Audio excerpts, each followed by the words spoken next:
Hey everybody, what's up? It's Levi with the Veritas 21 podcast. We are on episode number 7 of Dating in the XYZ Generation. Have a couple special guests with me. I have Paul and Jake with me. And go ahead and say what's up, guys. How's it going? Hey. Thank you guys for coming on. I'm excited. We've kind of been talking about this. I think last week you guys had COVID and I had COVID, so we all have been in recovery mode, I guess you could say. Yeah, Jake told me about you while we were quarantining together. He gave me COVID, and we had a lot of time on our hands. Yeah, that's awesome. Well, you said that you listened to all of the episodes in basically one sitting. I can't imagine. You're probably like, all right, I'm ready for Levi to shut up. Yeah, we were sitting in the kitchen Having dinner. Yeah, I think we both made some food. And I'm like, you got to check out my friend's podcast. And Yeah, so he played me an episode, and then the next day he was done with quarantine, and I had nothing to do, so it just played the whole rest of the day. we were That's sitting there fantastic. having a little debate at dinner. Yeah, it was We good. were kind of debating. We used What your do you think podcast about as a that? conversation You feel like starter. that? So to give the listeners a little bit of background, Jake has been a longtime friend of mine. He actually grew up we grew up 3 blocks away from each other, so it's pretty cool. Now you're living in Hawaii, and what do you do out there, Jake? I'm a 7th grade science teacher at a middle school here. I did some kayak tour guides on a river. Oh, to dude, a that's cool. I didn't know you were waterfall. doing that. Yeah, that's about it for me out here. And what do you do, Fa? I work for the government. I work for Department of Transportation, and I make sure everybody gets paid right. Oh, But I've been out here. Listens to forever. complaints. I listen to a listens lot to of people complaints. complaining. Everybody complaining about traffic. They call me. so I understand you guys are roommates now. Did you find each other on like Craigslist or something? No, we're not actually technically roommates. We live in separate houses on the same property, or I like to call it a condominium. So one day, But yeah, so one day, Fa, you just go walking by, and Jake's like sitting there pumping irons, and he's just like, "What's up?" How do you guys meet? how we met. I was already living here, and Jake had just arrived here fresh off the boat. He was walking around the property, and I saw him and our landlady walking around the property, and I popped out of my room and I said, "Hi, I'm Paul." And Jake, Yeah. being the friendly guy that he is, immediately you guys Yeah. became friends. That's awesome. Yeah, it's pretty Yeah, we friendly. live about 100 feet from each other in 2 different houses, and we go to the beach a lot. We were quarantine buddies. She went to work I guess she went to test, and yeah, she was like, if I'm positive, we're quarantine buddies. And in the back of my mind, I'm like, I hope she's positive because I'm bored as hell. That's And funny. I was positive, and as soon as I found out I was positive, I texted him like, "Quarantine, buddy," Right. Yes. and then he called me and apologized. Started up the podcast. So you guys have only been friends for like a couple weeks then? Couple months, Some about months. 6 months. Couple Yeah. months. Oh, that's cool. Okay, so Jake, you chose timing. Why did you choose to want to talk about timing? So, Fa and I were eating dinner that night, and we were watching the podcast, and I was like, we should try to get on there. So I know you post some stuff, like you were looking for some guests, so I was like, what topic should we do? And we picked a different one. We had like talked about the 5 love languages at first, Right. and I read the book ages ago, so I couldn't really remember them off the top of my head. And they were like, maybe not that one. And then Jake came up with timing. Yeah, and I'm stupid as it is, so I couldn't remember them even if I tried. So Yeah. we figured we'd go with timing, and we thought timing is good because it's relevant to every relationship, and also, like, when you're dating somebody, you always have those thoughts, like, maybe you're really into somebody, and you're like, do I love her? And maybe you say yes, and then you're like, do I tell her? And you're like, I don't know. Yeah. Though it's relevant, in every relationship, you think about timing of a lot of different things. And we're Yep. 2 single kids. We're definitely qualified to talk about relationships. Yeah, exactly. Who's more qualified when you're talking about like what you want in a relationship and where you want things to go in your life? while you're single, you're thinking about those things. You're trying to make that decision on where you want your life to be and what goals you have set. And a lot of times we catch ourselves listening to the experts all the time, but the experts aren't always living the experience, and talking out the experience is sometimes what's going to give the listeners more encouragement that, hey, you're not alone, like trying to maybe find a particular person or having a longing for that, but also not exerting yourself and putting yourself in a hurtful situation. That the time of singleness is a time for you to evaluate where you want to be. So to start, we actually made a little outline here, and we're just going to break it down from the very beginning of when you might meet somebody. One of those things, like I often, whenever I go out or wherever I'm at, I have an extremely difficult time trying to figure out when to start the conversation with the significant other, the person. What do you think? Do you think that, say, you can be at any setting, you could be at church, you could be at a bar, you could be at a social gathering or the gym. What do you look for? Like, would it be better to like instantly go up and make contact and start talking, or? I'm a big fan of a stranger. I'll talk to anybody, anywhere. Yeah. Well, not anywhere. As long as it's like a generally safe environment, I think it's a-okay to talk to anybody anytime. Like, me and Jake are pretty friendly people. We talk to people just about anywhere, whether on a trail or in a grocery store. Like, right.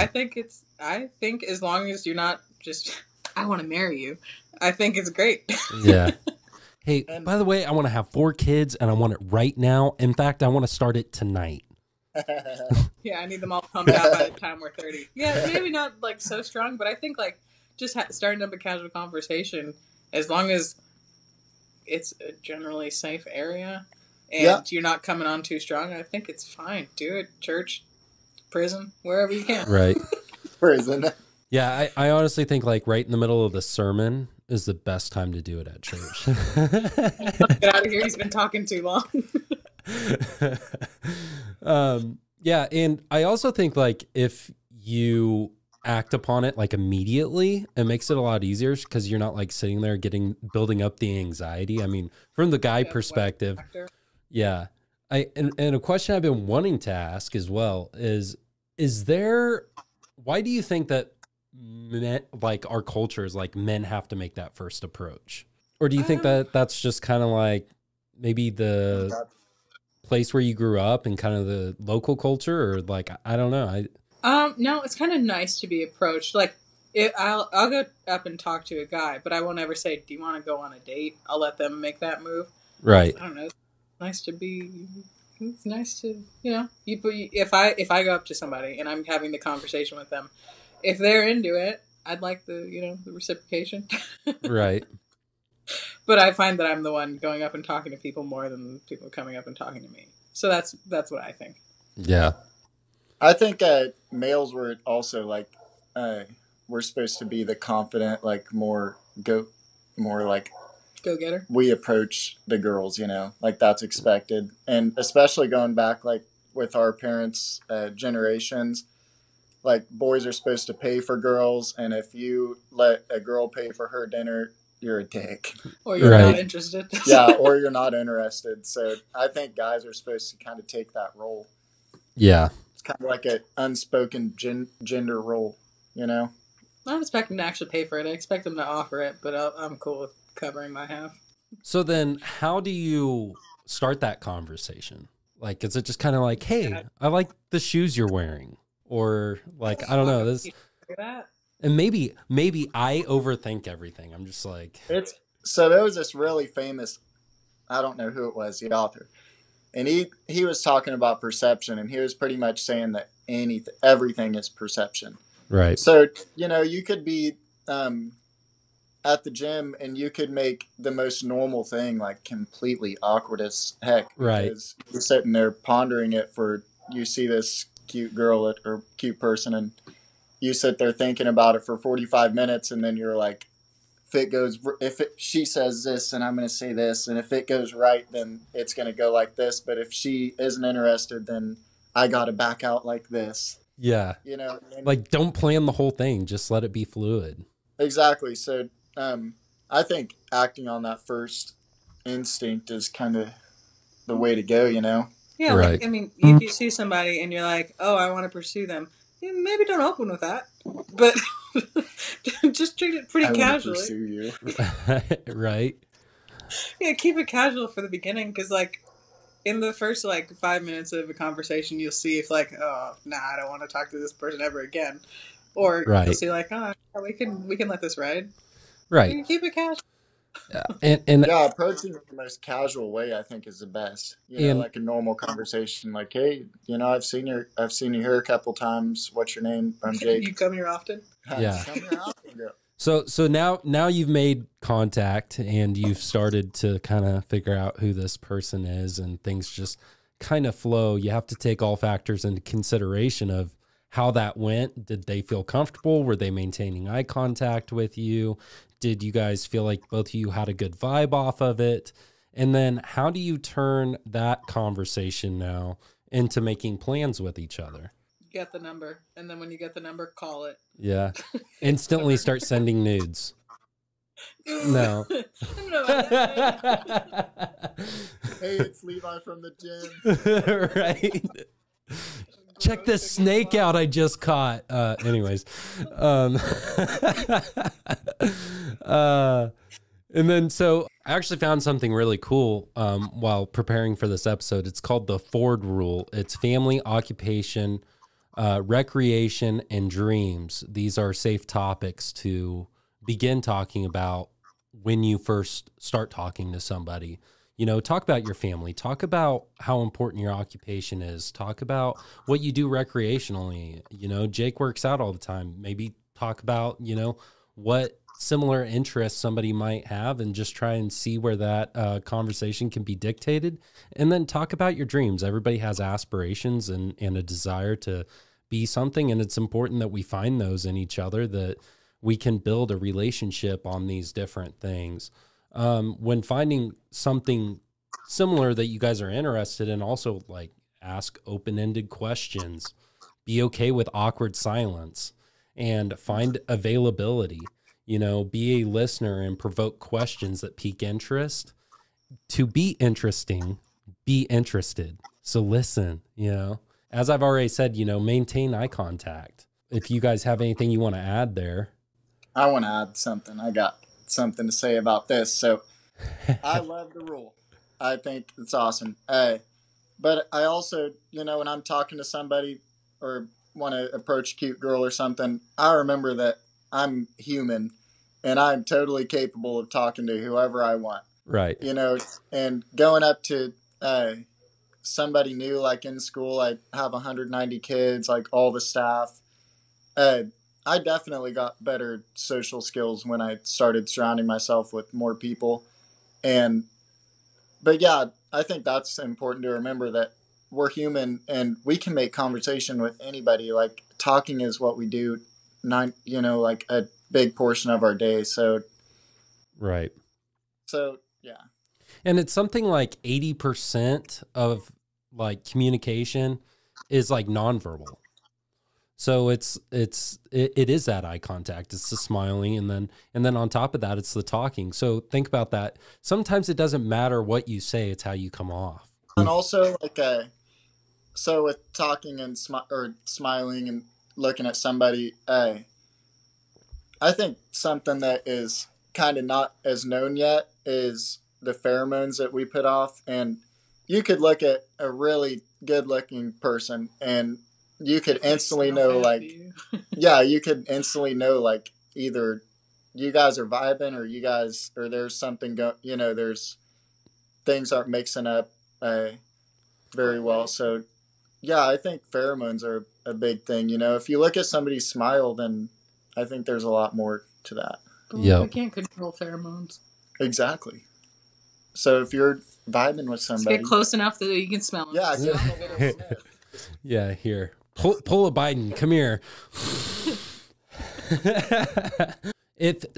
Once, you know, we're talking a little bit about chemistry there, and once we've kind of established that, be okay with it. Be okay that you guys are kind of vibing together, and let's say that you try in that instance to move it on to that date, and you guys aren't like in a committed relationship or anything yet, but you move it on to the date, like, be okay with being denied. I think it's so important to be okay with being denied. You can't just like sit there and like blow up and get mad because somebody said no to you. Like, you're not a toddler, you know? Like, everybody can make that choice, but maybe by exchanging Snapchat or phone number. Don't ask for your Snapchat if you're over I agree. 18. Yeah. I agree. That is like, so like, that's high school. Hey, can I get your Snap code? What? That's saying like, That's I'm like, gonna send you call dick you. pics. Yeah, I'm gonna instantly. snap you from the nose to the forehead at 2 a.m. saying you up for Right. a booty. Yeah, with the exact same pose like every guy does. Like, Okay, I'll tell you. the shadows hitting perfectly. I'll tell you guys what I do. I don't ask for a phone number. I just give my phone number, and I put the ball in their court to make that decision on if they want to talk to me beyond there. If you want like a safe thing, ladies, if you want to give out something that's somewhat safe, give out your Instagram, because then. Really? I would say- That's so weird. Yeah. Ugh. No, I'm not proud of my Can I Instagram. remember- here's my Instagram. I'd be like, I'd be like, don't be surprised with the dad bod, okay? Oh gosh. They met you in person. They know what it looks like. go home, delete all your pictures. you That's don't want true. to see. See, but I think that I naturally look better in person than I do behind the camera. I just don't feel like I'm super photogenic. So Instagram makes me kind of feel I weird. agree with you, Levi. You're a handsome guy. Yeah, thank you, buddy. You are too. The Instagram kind of made me think, like, when you see somebody, say you did meet a person and you look at their Instagram, you're going to get on their Instagram and you're going to judge their character from their Instagram profile. So That is true, I don't yeah. like looking at people's Instagrams and things before I meet them, because you really make a pre-assumption on who they are. You know, that's the thing. That's a good point, yeah. I know, but you don't know them. You just met them. And I think too that anytime we judge somebody off their social media, we have to realize that they can be putting on a false persona. Nothing of what they put on their social media could be real. You know? Yeah. I think what I should do is I should like go like take some pictures in front of some like really nice houses, you know, have like a cool background, you know, there's somebody's Lamborghini. Hey, check out my Lamborghini. Yeah. You know? No, Yeah. all you need is the picture on the boat with a fish. Yeah. Yeah, that's true. We all There we go. Don't do that. Okay, so Unless you actually regularly. how many dates do you think that you have to go on before you can progress the relationship into a committed relationship? Do you think that there's like a time for that, or just kind of like the feeling of where you guys are at? I'd probably say around like 4. I would say once your dates turn into hanging out not constantly, but hanging out regularly, and the comfortability, like scratch the whole date thing. Once you Right. become like we're somewhat enmeshed, then you're just like, yeah, we should probably have a conversation about what's going on here. Mm-hmm. And yeah, just can have that kinda open feel it out, I conversation. think. What was that? You can tell you can kind of feel it out. Like the mutual interest in each other is obvious, I think, after 3 or 4 dates, you know, like the amount of text you guys send to each other, you know, how often you do during the day. And you can also tell if they're making you a priority, and you can tell if you're making them a priority at that point, you know? Right.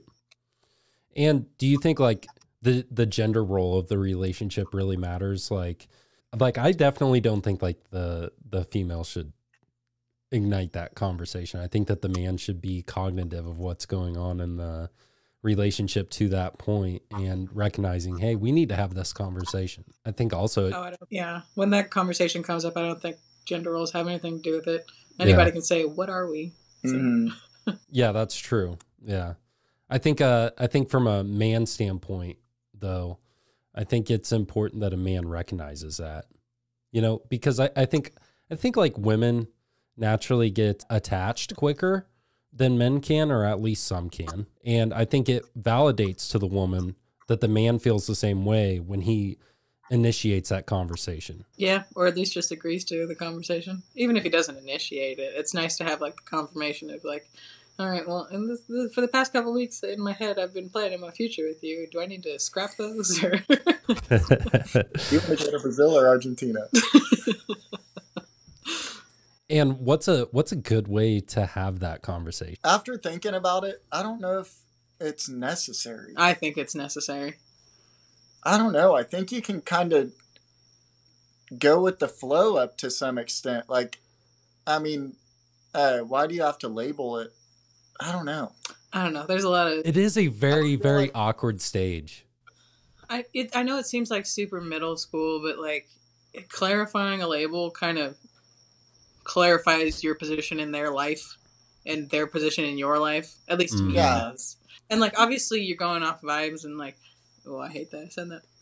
Anyway, obviously you're going off the and obviously you probably already feel like that one's your significant other before it ever happens. But I think it's nice to have like the confirmation in both your minds, like this is where we're at. You know, after 4 dates or so, I think just as a guy, I'm not trying to throw any gender roles out there or anything. I'm mutual. You misogynist. I feel like when I'm really into a girl and we've been out a couple times, you know, hanging out for a while, I'll say like, hey, I want you to be my girlfriend. I think if you're having a conversation, if you're asking somebody like, what are we? Like, are we doing this or are we doing this? Then you're unsure about something. Or if the guy or girl just says like, hey, I want you to be my girlfriend, then that skips that conversation and kind of sums it all up into one question. Like, do you want to be together or do you just want to, you know, is this just a fling? It kind of answers it, you know? Right. And then you get hit with that sad old line like, oh, I'm leaving in a week. I'm not going to see you again. Here. It's always like that here. Yeah. Okay. So so now moving on, now you guys are together. So now you've had the initial contact. Now you guys are in a committed relationship. Now, at what point do you bring somebody to meet the friends? Friends? When you're like even before you're... I would say pretty quick. You get the friends in before commitment. I agree. Like immediately get involved with the friend group. You also get on the good side. Day 1 and day 2 you're going bowling with the buddies. Like get in there. Exactly. You know, especially if so if you're going to the beach, say you're going to the beach to hang out. Going alone is a lot less fun than going with some friends. So get a group date going. Yeah, you ask your buddy, you're like, hey, I've been seeing this girl. You want to come to the beach with us? Then your buddy will say, hell yeah. Mm-hmm. And you know, especially because the person you're seeing is probably a fun person or interesting in some way. So you know, it's a good time. Well, and also the benefit to that is you'll see how that other person will react in your friend group and be able to communicate. Exactly. And you can gauge if they're going to be loyal to you out of that too. As a person, and the reason why I say this, as a person that's been cheated on before, if I was cognitive of my surroundings when I was in my early 20s dating this woman, I would have known instantly that her flirtatious personality would have led to her cheating. Like, I think like those are things like that somebody has to gauge in their interaction, especially with your friend group. You're naturally going to get a little bit more of that. I mean, I'm flirty in some ways, you know, like, you know, I'll go up to people and give them hugs or tap them on the shoulder all the time, but I think that's just the way I am. So, right. So I think a lot of people are different in that way. The girl you're talking about was pretty flirty, though. Yeah, I mean, it was a different level where it should have been recognized. Like the normal flirty, she was like, yeah. Like, see, Jake saying, knows. like, I want to bang, you know. Yeah, and it's one thing to be nice, you know, and also like I dated somebody else where I didn't have to worry about anything like that, but she was very open with communication and, you know, talked to all of my friends, but like there was a professional side, I guess you could say professional side, where I didn't really have to worry. Like that was just her personality, not just that she was flirting or whatever. Yeah, exactly. Well, I think exactly. If I don't know about the whole loyalty thing, but like seeing what you can handle or what you don't want in a relationship, like it seems like you don't want a super flirty girl, even if she doesn't cheat on you or whatever. You want that sort of security in you. So that's just a way to gauge what you like and what you don't like right there. Right. Mm-hmm. And another benefit to meeting the friends is you're also going to get a feel for what that other person's lifestyle is like with their friends. You know, a girl that comes around me and my friends, she's probably going to be like, wow, this dude drinks a lot. Yeah, you know what, Levi? Going around, now that I think about it, going around one of my girlfriend's friends, when we would go around her friends, she would just completely, like, it was like I wasn't even there. Like, she would completely forget about me. You know, I'd talk to people and socialize, but I kind of get what you're saying by, like, when your girl was talking to other people at the party and stuff, but it was kind of different in my situation. I just kind of felt like I was forgotten about and not included in her conversation. So, yeah, I think it's a big deal meeting friends. You can tell a lot of things. That's another, like, I brought the bad part, the loyalty part, but that part of like her engaging with you and engaging you into the conversation with her friends as well, that's so stinking important. Because I think that plays out in the relationship later on. You know, let's say like that's the girl you end up having kids with. Now, once you guys have kids, are you just constantly on the back burner and the kids are the number one focus all the time? Exactly. Where you're like, hey, I'm still a person. I still need attention. Yeah, you go to maybe one of her friends' birthday parties or something, and you're like sitting on the couch and they're all up, like, you know, you're just totally like secluded from the group. The whole group date is a great way also to gauge like what kind of people does my potential significant other associate with? Am I ready for this kind of life? Yeah, exactly. Because your friends are who you are. Like the real absolutely them out around their friends. Yeah, and I think that's a great gauge. Yeah, and you also probably get a better sense of their sense of humor. Me, for instance, it's pretty vulgar sometimes, especially when I'm with a couple of my friends. So, you know, I think it's good to get that gauge of, okay, am I going to be offended by this guy all the time? You know? Can I bring this guy to meet my parents? Should I just duck out now? What the F is up, guys? I'm Levi. Yeah, exactly.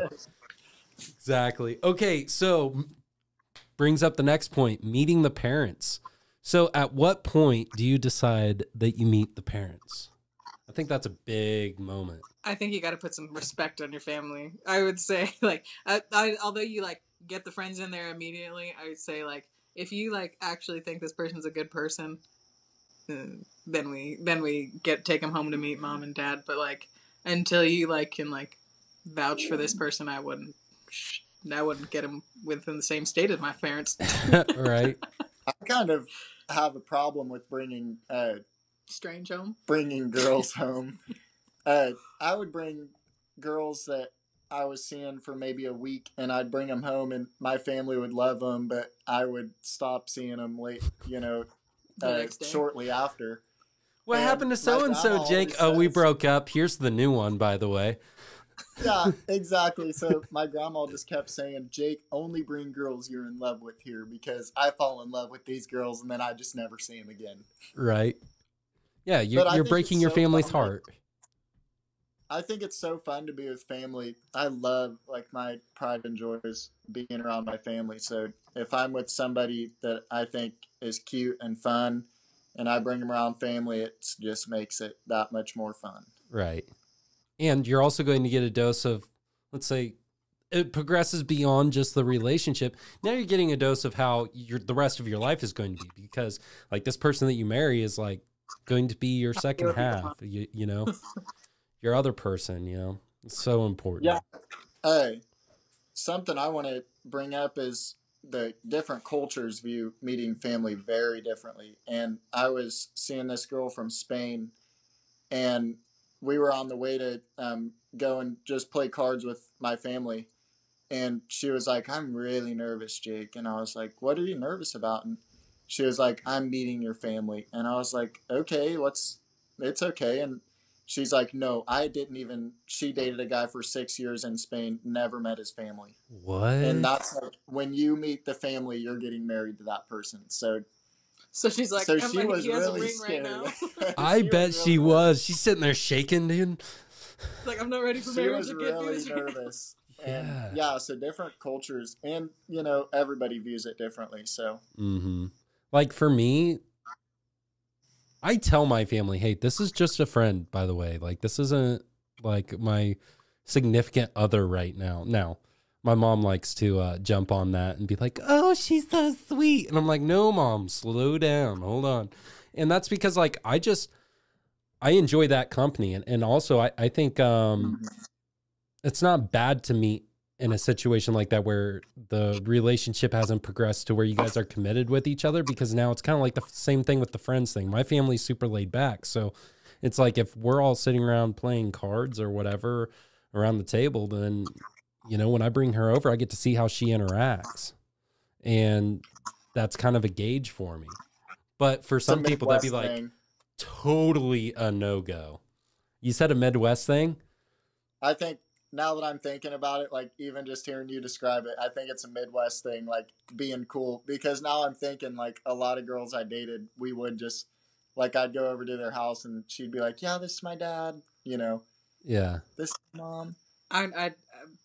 So, like, 6 months in, you can be my brothers and sisters. A year in, 6 months? No, that's not a hard number. You can meet my siblings Even the same day as you meet my friends, but, like, right. It's going to be at least 6 months till you meet my parents, like, minimum. Now, is that like a preventative measure for you where, like, you're not setting yourself up to have to explain yourself later if things don't work out? I'm real protective of my parents. And my parents are real protective of me. So if I'm dating somebody and they meet him and they don't have that good first impression, they'll be like, never see that boy again. Yeah. And it's so important to have your parents' blessing. Out of the way. Oh, yeah. No, it's just, like, really important to me for, like, if I'm going to introduce somebody to my parents, they better be some golden child that, like, I can show off. Like, I'm not going to just introduce them to Joe off the block. Have you introduced your ex-boyfriends to them? Mm-hmm. But we dated for over a year before I introduced them to my family. But to my parents. Not that was extensive, but also I was living in Hawaii and my parents are back in California, so to get everybody over there. Right. Even I know. FaceTimed or something. No. I think back to my previous relationship. I was dating a girl from San Diego, California, and we were maybe dating for like 5 months, and I flew out to meet her family. Now, it was awesome, but I'm kind of like, was that too soon? In a way, in that situation, I felt like it may have been, though, because, like, she told me she's moving back to California, and to this point, I hadn't even decided if I was going to move. Yeah. Yeah. And so, like, I'm like, yeah, sure, I'll go out and meet your family. But in a way, I kind of wish I never did that, because, like, it actually made me become more attached to her and probably had some of her family attached to me out of that. Because they're like, oh, this is really serious. He flew out from Kansas to see us and meet us, And I think I kind of opened myself up. With her, then yeah. That's great. Yeah. If you didn't plan on breaking up with her. Right. That's perfect. That's what you want, right? And so did you know that you wouldn't, like, when you went to meet the family, you knew that you weren't going to be with her after she moved back? Honestly, I wasn't sure at the time. And so, like, I think that's almost just as bad too, though. Like, I didn't know if I was going to continually stay with her or if we were going to break up when she moved back to California, or if I was going to move out with her. I mean, from the beginning of the relationship, she told me that she was going to move back to California, and I was either going to go with her or we were going to break up, essentially. I've had something like that happen, and you really have to think, like, if it was meant to be, then it would be. Like, if the person that you're meant to be with for the rest of your life moved somewhere, then you would make it happen. Right. Either you move there, you do distance for a while, like, your heart would be with them and nowhere else. So you wouldn't even have thoughts like, I don't know if I want to or not. You would be thinking, how can I make this work? Yeah. Yeah, In my I dated, reflection, I see it that way now. Go ahead. no, I dated a dude in college, and we dated for a year, and then he finished college and he moved to New Zealand. And for 3 years we dated distance, and like we'd go back and forth, and like we are gonna make it work, but then like the plan was always good, and we were really solid till the last year when we realized both of us wanted super different things from our life. But like for a solid 3 years, we were happy. We were making it work. We figured one of each of us would either move to America or New Zealand. How do you But then make that work? Like, I can't imagine. I made better money back then, and In love. yeah, I was in love. So, I but was you young, guys saw each no other on a responsibility. consistent basis? What? You guys saw each other fairly consistent? At least 3 times a year. Like I spent a couple months out there at one point. Oh, Like okay. yeah, so like we'd go back and forth. Well, I had flight benefits at that time, Yeah. so it was usually me going because a lot less expensive, and I Mm. had a less serious job that I could just go Waitress, right? Or a cook. Yeah. Yeah, exactly. I don't know if you caught it, but I'm in law enforcement, so it's not that easy to make any type of long distance relationship work where like even like a week vacation, I'm like trying to schedule that right now, but 6 months from now is just a possibility of me possibly getting it off. And so like, ooh, long distance be extremely difficult for me. And like, how do you make like a $300, $500, $600 plane ticket worth it just to see somebody for like 2 or 3 days? It's not. You got to spend weeks. Like, Yeah, like exactly. if I went out there for New Year's one year, and I was literally in New Zealand for 4 days. Was I very happy that I went? Yes. Was it worth it? Yeah. Which actually kind of like, it kind of sounds bad because then you're like, yeah, you're not worth that. I just want, I don't know, you're kind of like weird because it's like, I just want more time. You are worth that, but I just want more time. Yeah, yeah, and I would say that pull has a lot to do with it. Like once it's like starts not becoming worth it, you're like, oh, I'm headed on my way out. So Right. as sad as that is. So next thing, this is of course like this is like jumping off the high dive, right?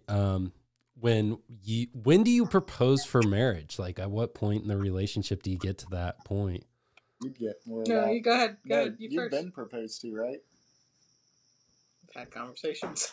So you know. So I've been in 2 4-year relationships. Uh-huh. And they're great, and we had very serious conversations about it. About year 3, well, I was a bit younger. About year 3 was about the times where it became a serious possibility, and then we got cold feet, and that's fine. I'm happily unmarried. But I would say like minimum you need to be with somebody a year. I think you need to see them in all 4 seasons. Yeah. And then And live with them. I don't know about living with him. I disagree on that one. I don't know. I think that's a big part. Like, even when you, like, if you stay with somebody for a week and, you might think that you know their habits or you know them every day, but you don't know. Yeah. Like they might take your dish after you're done eating it and wash it while you're there for 3 days and make you breakfast. But when you live with them, you really see, like, how good of a partner that person is. And although that is a benefit, that can also be a huge issue because you don't have the commitment. And maybe, I mean, what you're saying is at that point, I don't want that level of commitment. And it gives me a way out. But for the person that wants that level of commitment, and I'm not saying go act like a stinking slob, when somebody moves in with you, but it's like, I think that it can just, it can make things or it can break them. But I think that it can break them far faster than it can make them because, man, none of us are perfect, I know I got this cup of coffee right here. It's probably going to be sitting in here on this desk for probably a couple days. And I'll be like, ooh, I probably need to go pour that out because it's probably getting moldy. The 3-year thing, I think that's kind of with me too. I dated a girl for 3 years. And 3 years is kind of when you start thinking like, shoot, if I stay with this person, either I'm going to waste a cup, you start realizing how precious your time is. And like, you start thinking like, do I want to be with this person for 2 more years before I figure out if I'm going to marry him, or do I know now, Right. So I think 3 years is a pretty good little ballpark. And especially like if you're moving in with them, like 3 years together, that's a long ass time. Yeah. Especially now that we're out of college and we have our own plate, That's what I was about to bring up. It's so important to look at it like where you at in your life, because if both you guys are in college, you don't know where you're going to be after college. Like you think hypotheticals all the time, where I'm going to be at. But once you start to establish your career and you start getting more involved into the community that you live in, you're going to kind of built that foundation. And so like, it's so important, like later on in the relationship, you recognize where that relationship is going to go and how it's going to progress. And can you see that other person with you?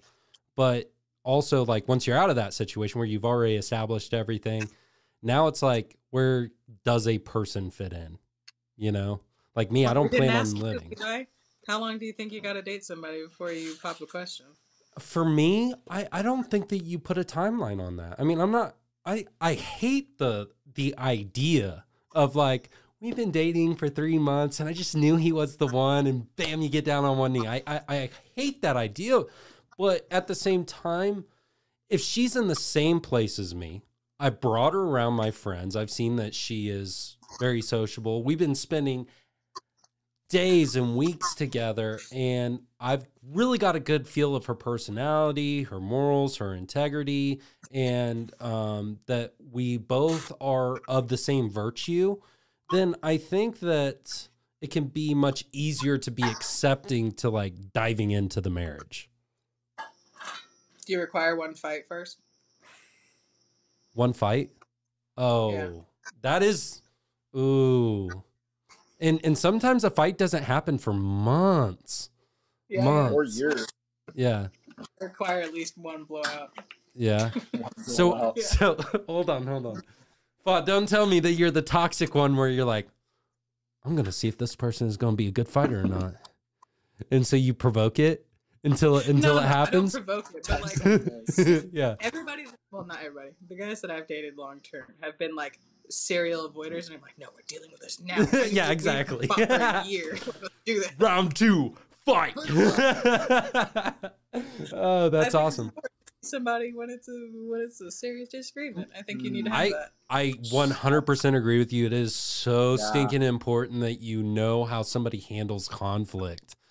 Yeah, so often we get so caught into like the feel good crap going on in our lives, but like the conflict is like where somebody, like, who are they going to be when times get tough? Because life is never going to be easy all the time. It's not going to be perfect. And so you got to know how to work off of each other, how to be good, a good partner, really.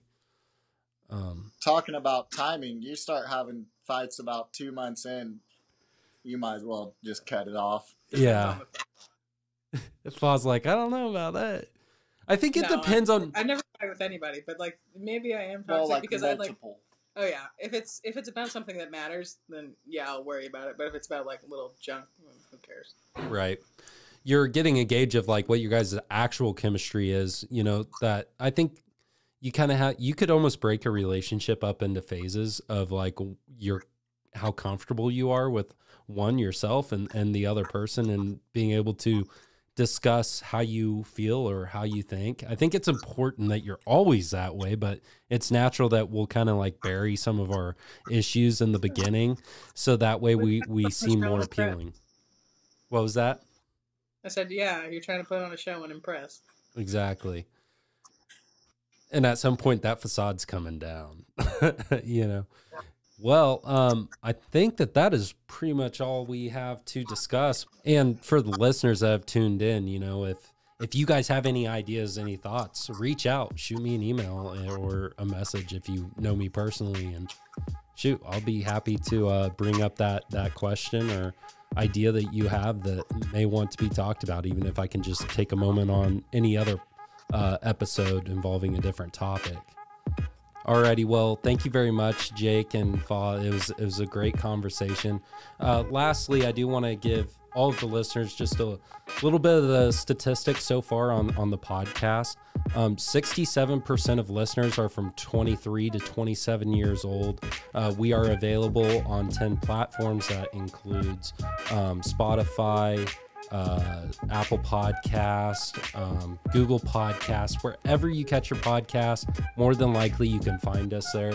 37% of females are listeners and 61% are males. I'm hoping to get the female side up a little bit, but hey, I'm a guy talking about relationships often. So women maybe not always want to listen to that because sometimes I'm a harsh realist, just to be honest. And then listeners tune in from over 20 states and 3 countries. That's super cool. That's awesome. Never would I have ever thought that so many people would tune in, and it's just cool making an impact. And then also, you can catch this full video interview on YouTube. And I also want to remind you guys, go ahead, hit that like button on Facebook, Instagram, TikTok, YouTube, Spotify, Apple Podcasts. Leave a review. Let me know how I'm doing, how I can improve, and what I can bring to the table to keep you guys interested in listening to the Veritas 21 podcast. Thank you very much, guys, for tuning in, and you guys have a great rest of your week. God bless.